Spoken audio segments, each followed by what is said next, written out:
So as a quick introduction of myself, at the moment I work as a consultant at Great Ormond Street Hospital. I'm a pediatric endocrinologist, so I'm the only non-neuropsychology, neuropsychiatry of this session. So apologies, I don't think I have the word behavioral problems in my slides, but if I do, I apologize in advance for that.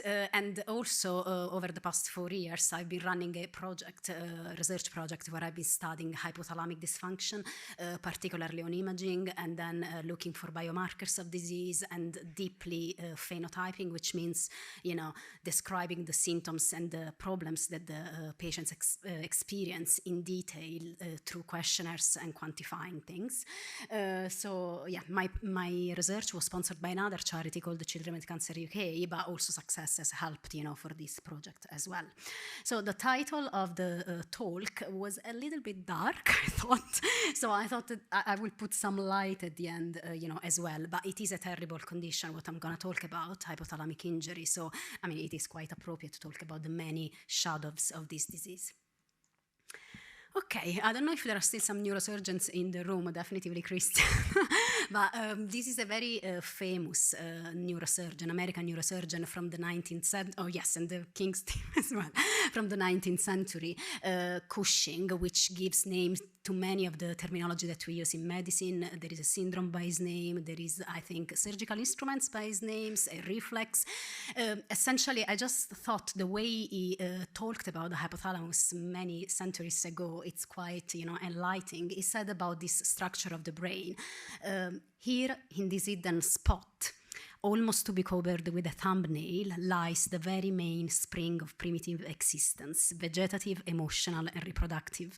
So these three domains do not really cover all the aspects of hypothalamic dysfunction, but I think it gives an idea of how primitive and vital is this area of the brain, for humans and from other species as well.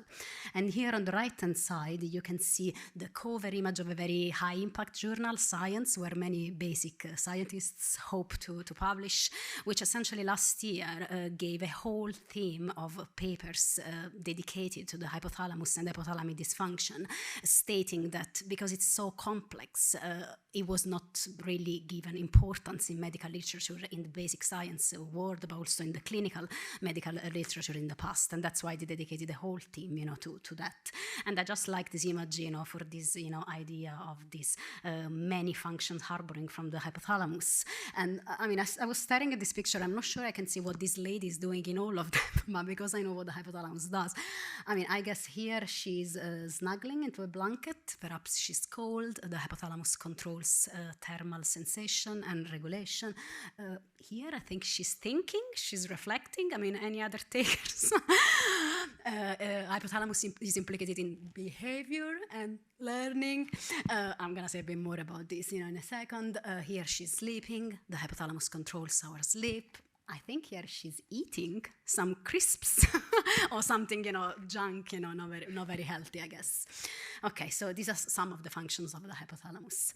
And these pictures were showed already, in the past, but I just want to really reinforce, what the hypothalamus does, although many of the people in the audience, know already, but, I think repetita juvat. So the hypothalamus keeps us alive and keeps us in balance. So when it comes to hunger, the hypothalamus controls our appetite. So it tells us, eat, you are starving, you need calories, you need energy. But at the same time, also controls the opposite. Stop eating, that's enough. Your body doesn't need it anymore, okay? When it comes to thirst, it's the same. It controls the water and the salt in our body, and it tells us just what is the just right amount of fluids we need to have to maintain our homeostasis, our sodium. When it comes to our sleep, same. When it's time to sleep, when it's not time to sleep. Okay, so the range of problems you can have can span both directions. Temperature, it's cold, put a jacket on, it's hot, remove your dresses, whatever. And when it comes to the more hormonal endocrine aspects of the hypothalamus is in a way even more important than the pituitary gland. So it sits on top of the pituitary and it really signals down to the pituitary, which, as Helen and many other people have said, this morning, is the central post office which sends signals to all our body and ensure we grow, we mature from a sexual and point of view. We can be fertile. If there is an infection or something extremely stressful, our body can respond to that stress and so on. And if you compare the hypothalamus to the rest of the brain, it is a relatively small area of the brain, really hidden. That's why we say deep hypothalamic injury. And you can see in this, simplified diagram that the hypothalamus sits just behind the eyes. So many of the tumors which occur in this region might involve both structures, not just optic glioma, but others as well. And also just above the pituitary gland through the stalk connection. And then this light blue is the water of the brain. So you can see it's right in the middle. So if a big mass arises from the hypothalamus, so nearby the hypothalamus, you can have a blockage and the hydrocephalus, Olivia's mom talked this morning about, etc. How is it possible that in such a small region of the brain there are so many important and vital functions? So the hypothalamus is not really one structure. There are no clear boundaries in some of the aspects of the hypothalamus, but it is really a conglomeration of different nuclei which displays different functions.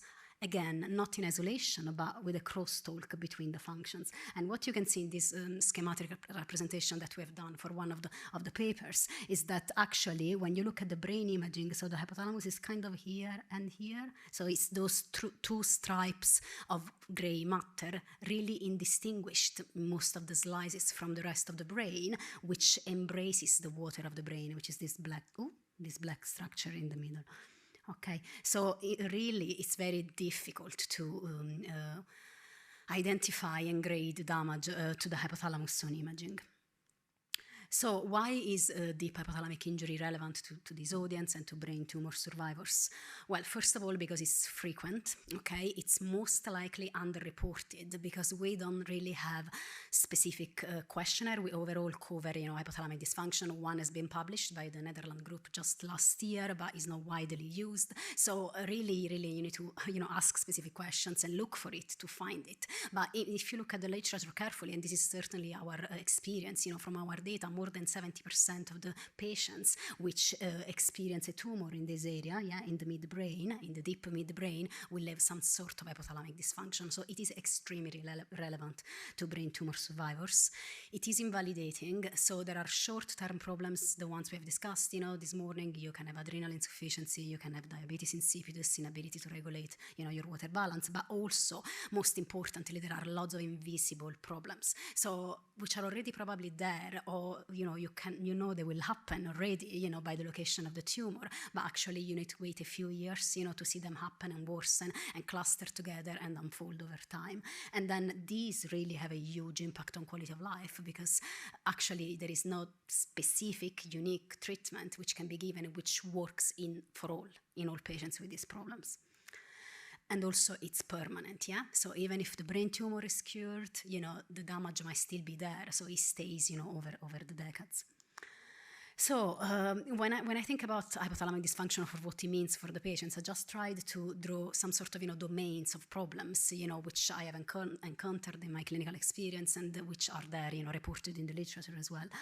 So the paradigm of hypothalamic dysfunction is weight gain, hyperphagia, and obesity. This does not cover all domains of hypothalamic dysfunction, but it's definitely one of the most pervasive problems that some of these patients experience. So essentially, their brain is full of food-related thoughts all the time. So you can only think about food all the time. This stops you from having other, meaningful, activities, and you just cannot stop eating and you gain weight.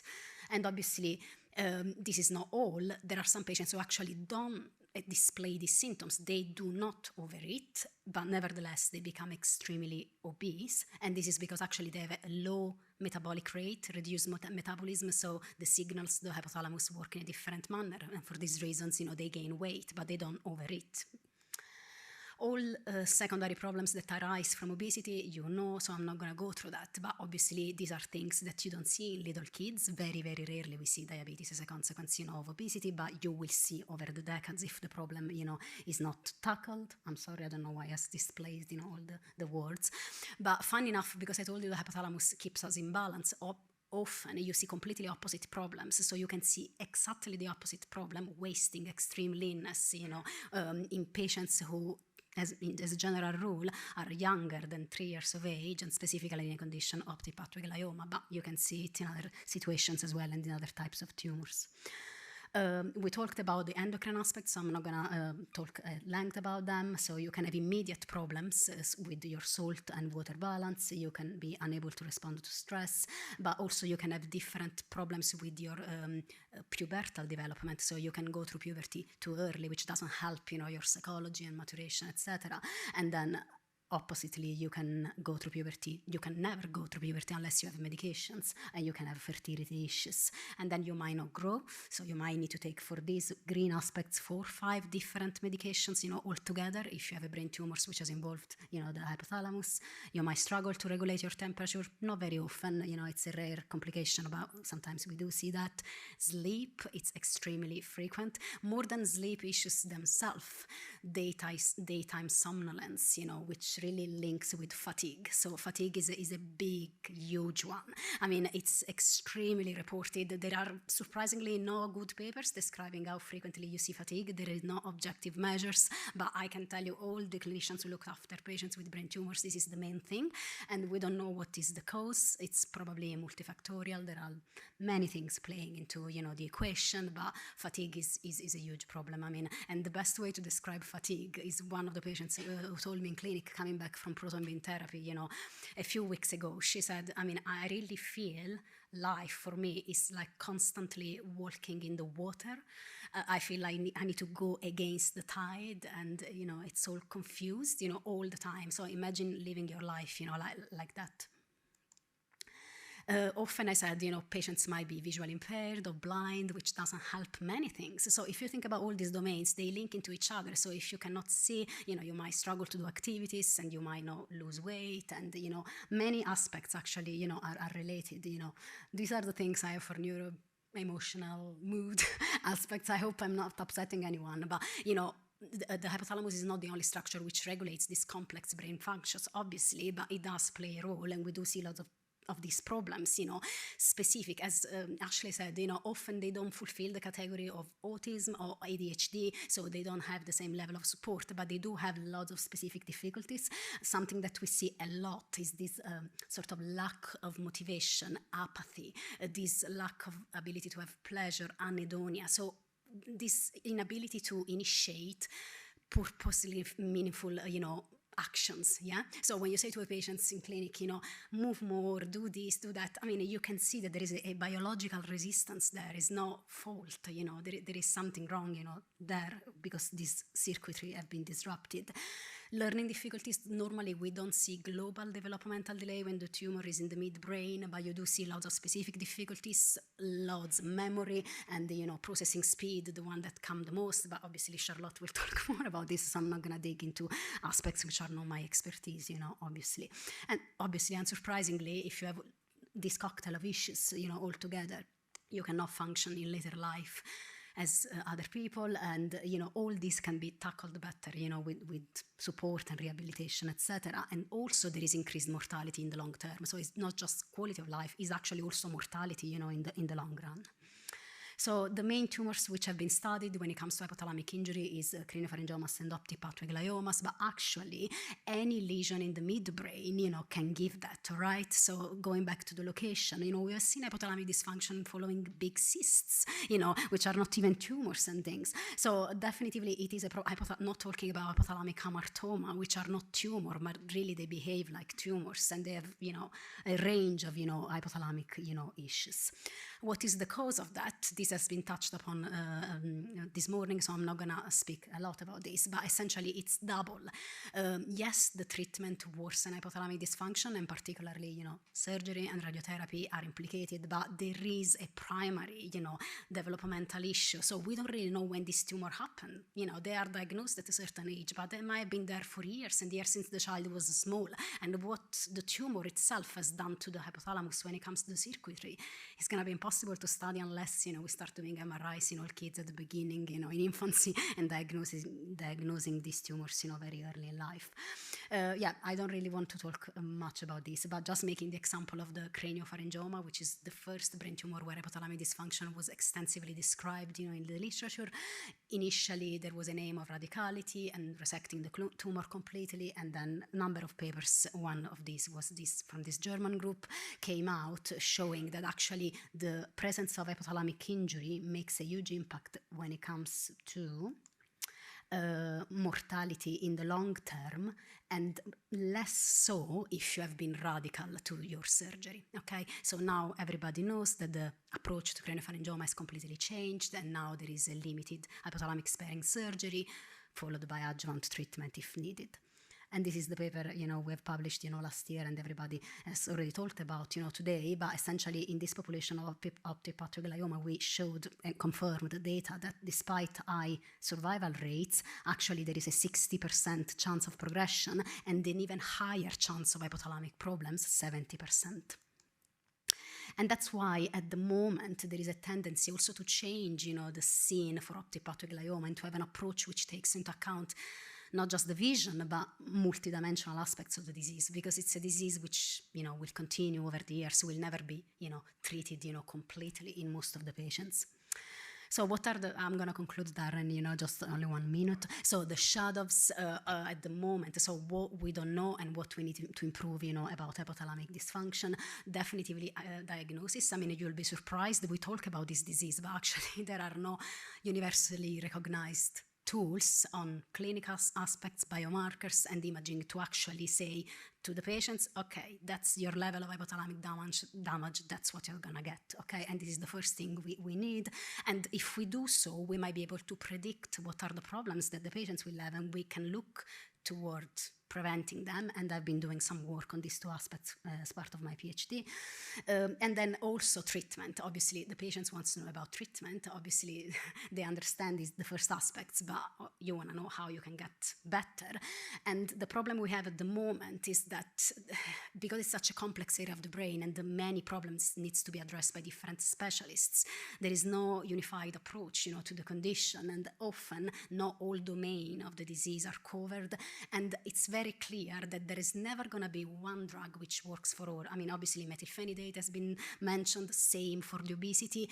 It's different diseases covering different areas of the hypothalamus, and different drugs will work in different, patients. So how do we understand which patient is going to respond to which treatment? I think is one of the main goals, in the coming years. And this is one of the Netherlands group, again, who has published this sort of a holistic approach to hypothalamic dysfunction. They were focusing on the weight in this paper, but actually you can see that they put their sleep, psychosocial aspects, and, hormonal aspects, energy expenditure, and they propose a sort of a pathway where you try to tackle, all these different aspects. In clinical practice, it's very hard, even when you speak to the people who have developed, this flow chart. It's very hard to get resources, it's very hard to get discussion, but obviously, this is sort of what we need to aim for.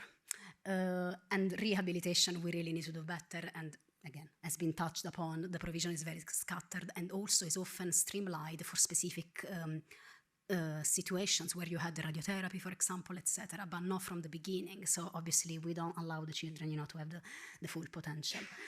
There is some light, I think. I mean, Darren will agree, and we have been having lots of discussions, over the past few years. People know more about the condition. There is more awareness. We understand the brain better. There is still a lot to understand, but definitely, we can predict a bit better what is going to happen.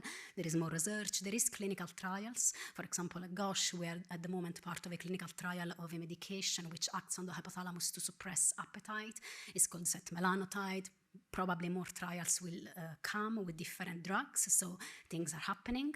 And yeah, I think there is success for you, to give everybody an identity, to bring us together today to speak among, different professionals and expertise. And yeah, I hope this will continue. Thank you.